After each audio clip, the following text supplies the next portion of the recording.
James? Taking media advice from Linda Burney's old advisor by the sounds of it. In fact, might be better to roll Linda out. She might have something half decent to say on this. They are so ill-prepared, Labor, for this announcement that they have been caught off guard, and Labor really don't have an argument against Peter Dutton's very sensible plan for stability of not only our electricity grid but also our economic future as well. Because if we're to sustain the manufacturing that we want in this country, there's not much left. We've got to have reliable, cheap power.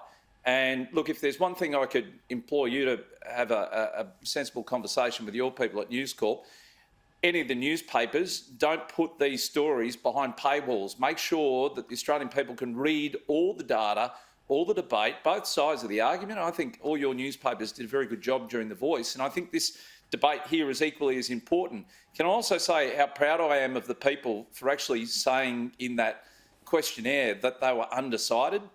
Yes. That's a really bold move from a lot of Australian people to actually say, look, I haven't made a decision because I don't know the facts on this. I think the more we can inform people about how reliable power will be in this country, if we've got a mix of power from nuclear, wind, solar, the whole lot, gas included too, we will not end up like a basket case electricity grid like they've got in South Africa. You speak to anyone who's recently come out of South Africa, they don't have stability in their grid.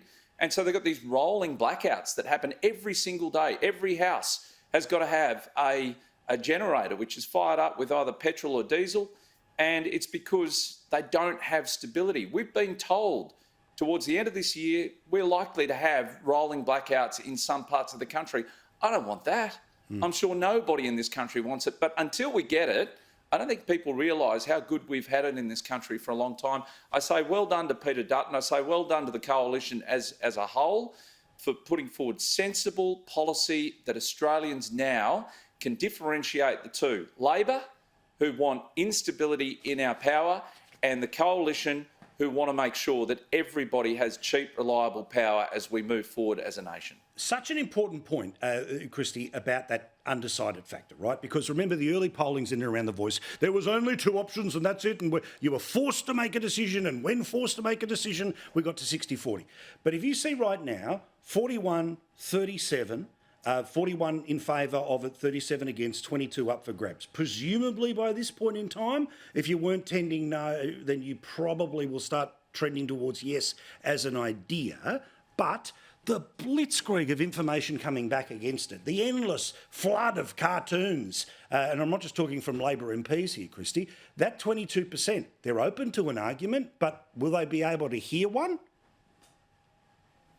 Well, the government's made a few errors this week. It's not like the coalition hasn't given them several months to work on a decent attack to this. And what they came up with was, I think it was Richard Marles, not being able to combat how much the renewable energy cost of their agenda would be versus the nuclear energy cost. So it's a bit of, well, if you can't land a number on yours, why are you baiting the coalition into delivering a cost?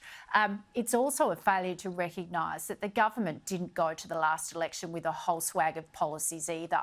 It was a considerable small target election where they played Scott Morrison as their major attack rather than a policy suite for Australia, so much so that the Prime Minister was even caught on the back foot, being wedged into responding at a press conference that he would give people a 5.1% wage hike, something that he rolled back and then decided to support. So that was essentially industrial relations policy on the run, which turned into something that they heralded.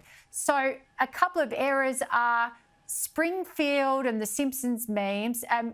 The Simpsons debuted on Australian television and in the US in 1989. This is old narrative, old messaging for old policy and old rerun of wars to satisfy the ageing hippie base of Labor. And of course, we know they are dominant in Labor's left faction. Young people are willing to have the discussion around well, we're technology natives. We've grown up with technology to develop policy solutions. Yes, renewable is great technology as well, but nuclear is also great technology.